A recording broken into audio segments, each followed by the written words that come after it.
नमस्कार दोस्तों, स्वागत है आपका लीगल गाइड 360 में। दोस्तों, हम आज बात करेंगे डिजिटल अरेस्ट की। क्या होता है डिजिटल अरेस्ट, कैसे बचा जाए डिजिटल अरेस्ट से। तो मैं एक लाइन में आपको बताऊं, डिजिटल अरेस्ट का मतलब होता है साइबर स्कैम। ये तो सभी लोगों ने आपको बताया होगा। अब मैं आपको बताता हूं होता क्या है डिजिटल अरेस्ट। डिजिटल अरेस्ट का साइबर स्कैम कब होने वाला है, कब समझा जाएगा, तो मैं आपको बता दूं, इसमें ऑलवेज जो स्काइप कॉल हो या वीडियो कॉल हो, व्हाट्सएप कॉल हो या किसी और वेब ऐप, नया कोई ऐप के जरिए कॉल की जाएगी आपको, उसमें सामने वाला जो होगा बंदा, जो स्कैमर होगा, जो ऑनलाइन ठगी करना चाह रहा है आपकी साथ, वो पुलिस यूनिफॉर्म में होगा। जैसे सीबीआई ऑफिसर हो गया, नार्कोटिक्स ऑफिसर बताएगा आपको, इनकम टैक्स ऑफिसर बताएगा, कोई मुंबई पुलिस का ऑफिसर बताएगा, कोई दिल्ली पुलिस का ऑफिसर बताएगा या कोई यूपी पुलिस का ऑफिसर बताएगा। इस तरह से वो आपको बताएगा और इसमें क्या कहेगा आपसे कि या तो आपके साथ कुछ गलत होने वाला है, आप फंसने वाले हो इस केस में, या आपका कोई नजदीकी उनकी गिरफ्त में है और वो फंस चुका है। और ये आपसे ऐसे करके डरा धमका के स्कैम करते हैं। ठीक है, तो क्या है, एक ऑनलाइन स्कैम है साइबर। अब मैं इसको बता दूं आपको कि डिजिटल अरेस्ट जैसा शब्द जो है, ये ठगी जो साइबर स्कैम है इससे ही निकल के आया है।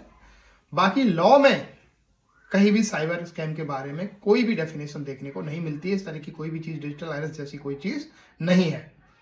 नेक्स्ट जो ये है कि अब इससे बचा कैसे जाए, तो पहली चीज तो आपको ये याद रखनी है कि लंबी बात नहीं करनी है। ये ऑलवेज अननोन नंबर से वीडियो कॉल आती है, तो आपको क्या करना है, लंबी बात नहीं करनी है।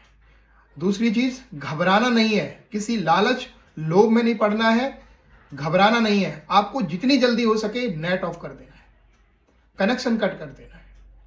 तो कुछ ये चीजें हैं जिनसे आप बचा जा सकता है। बाकी मुंबई पुलिस ने डिजिटल अरेस्ट को लेके कुछ गाइडलाइन भी जारी करी थी ताकि इन लोगों से बचा जा सके। उन्होंने कहा था कि देखो, कोई भी अधिकारी, उनकी गाइडलाइन, उन्होंने कहा कोई भी अधिकारी ऑनलाइन आपको आईडी नहीं दिखाएगा अपनी, ना ही आपसे ऑनलाइन अरेस्ट की कोई बात करेगा, ना ही ऑनलाइन आपकी कोई बयान करेगा। ये मुंबई पुलिस की कुछ गाइडलाइन है जो ये कहती है कि आप डिजिटल अरेस्ट से अवेयर रहें। इस तरह के कोई भी मुंबई पुलिस के अधिकारी इस तरह की चीजें नहीं करते हैं। ना ही वो ऑनलाइन आपके सामने वर्दी में आके इस तरह से कहेंगे कि आप ये ज्वाइन करो, अपनी पहचान भी नहीं बताएंगे, ना ही ये बताएंगे कि हम पुलिस स्टेशन ये है, देखो पीछे ये दिख रहा है। इस तरह की कोई भी बातें वो नहीं करेंगे। ये कुछ गाइडलाइंस थी मुंबई पुलिस की। तो ये डिजिटल अरेस्ट है। इससे बचने का तरीका जो मैंने कहा वो यही है। ये जो स्कैम करने के नए नए तरीके होते हैं, उन्हीं में से एक ऑनलाइन ठगी करने का एक ही नया तरीका है डिजिटल अरेस्ट, और इसके अलावा ये कुछ भी नहीं है। बचा कैसे जाना, मैंने कहा आपको घबराना नहीं है, किसी लालच में नहीं आना है, बहुत ज्यादा लंबी देर तक बात नहीं करना है, बहुत जल्दी कनेक्शन कट करना है, नेट ऑफ कर देना है। इस तरह के जब आपको चीजें डाउट हो, नजदीकी पुलिस स्टेशन से आप मदद भी ले सकते हैं, कंफर्म भी कर सकते हैं इस चीज को। ठीक है, इस तरह से कि कोई अरेस्ट हो गया तो आप बिल्कुल सोच समझ के ये चीजें आपको करनी है, और इस तरह से आप इस तरह के डिजिटल अरेस्ट जैसे स्कैम जो ये ऑनलाइन किए जा रहे हैं आप बच सकोगे। और इनमें जो पहचान खास है वो यही है कि ऑलवेज ही कोई ना कोई अधिकारी बन के ही आपसे बात करेंगे और आपको इस तरह से पूरा ये यकीन दिला लेते हैं, हूबहू ये बिल्कुल रिजेंबल कर लेते हैं, कॉपी कर लेते हैं एक ऑफिसर की। बिल्कुल आपको यही लगेगा कि हाँ, ये ऑफिसर ही है। और कई लोग, कई क्या मैं कहूँ, हजारों की संख्या में लोग इसके अंदर फंसते जा रहे हैं, जो एक बहुत बुरी बात है। सरकार भी कंटिन्यूसली इसके ऊपर विचार कर रही है और कोशिश कर रही है, सतर्क कर रही है। न्यूज़पेपर के जरिए या अपनी किसी पोर्टल के जरिए वो लोगों तक सूचना पहुंचाने की काम कर रहे हैं। इसी कड़ी में मैंने भी एक पहल की है। आई होप आपको डिजिटल अरेस्ट मैं अच्छे से समझा पाया हूं।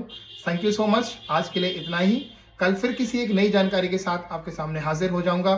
तब तक के लिए नमस्कार।